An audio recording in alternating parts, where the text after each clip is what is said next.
आज हम इस केस स्टडी में ओसीडी मतलब कि ऑब्सेसिव कंपल्सिव डिसऑर्डर के बारे में बात करेंगे।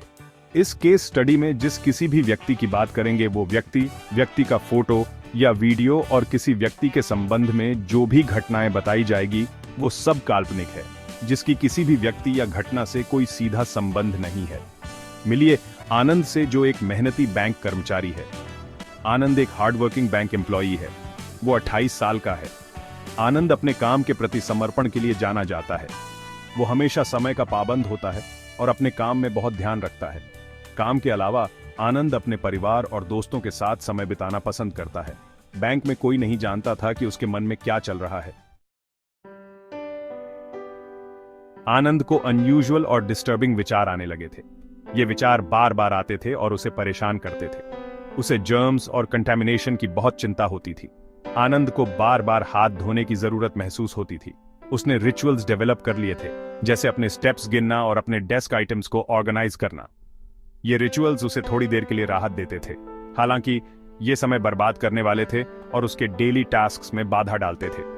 वो ऑब्सेशंस और कंपल्शंस के एक चक्र में फंस गया था। आनंद का काम इस अवरोधों से प्रभावित होने लगा। उसे अपने काम पर ध्यान केंद्रित करने में मुश्किलें हो रही थीं। बार बार रिचुअल्स करने की जरूरत ने उसे स्लो कर दिया था। उसकी हैबिचुअल एफिशिएंसी कम हो गई थी। उसकी निजी जिंदगी भी प्रभावित हो रही थी।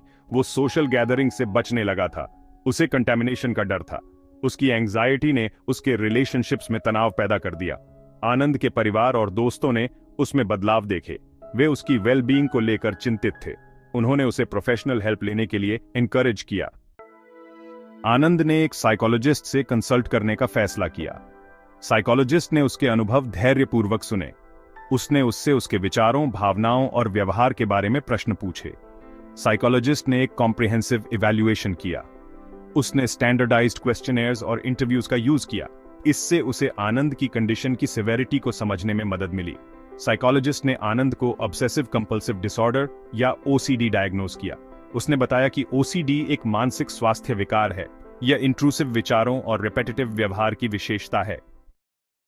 साइकोलॉजिस्ट ने आनंद की जरूरतों के हिसाब से एक ट्रीटमेंट प्लान रेकमेंड किया। प्लान में कॉग्निटिव बिहेवियरल थेरेपी या सीबीटी शामिल था। सीबीटी एक प्रकार की थेरेपी है जो इंडिविजुअल्स को उनके नेगेटिव विचारों के पैटर्न्स और व्यवहार को पहचानने और बदलने में मदद करती है। आनंद ने रेगुलरली थेरेपी सेशंस अटेंड किए। उसने अपनी एंजाइटी को मैनेज करने और अपने कंपल्शंस का विरोध करने की टेक्निक्स सीखी। साइकोलॉजिस्ट ने आनंद के एंजाइटी लेवल्स को कम करने के लिए मेडिकेशन भी प्रिस्क्राइब की। दवा ने उसके मन को शांत करने और उसके ऑब्सेशंस की इंटेंसिटी को कम करने में मदद की। ट्रीटमेंट के साथ आनंद ने अपने जीवन में पॉजिटिव बदलाव देखने शुरू कर दिए। वो अपने इंट्रूसिव थॉट्स और कंपल्शंस को मैनेज करने में सक्षम था। उसकी एंजाइटी काफी कम हो गई। वो अपने काम और निजी जिंदगी पर अधिक इफेक्टिवली ध्यान केंद्रित करने में सक्षम था। वो अपने हॉबीज और सोशल एक्टिविटीज में फिर से एंगेज हो गया। उसके परिवार और दोस्तों के साथ उसके रिलेशनशिप्स में सुधार हुआ। आनंद का सफर इस बात का प्रमाण है कि प्रॉपर ट्रीटमेंट और सपोर्ट से ओसीडी वाले इंडिविजुअल्स एक फुलफिलिंग जीवन जी सकते हैं।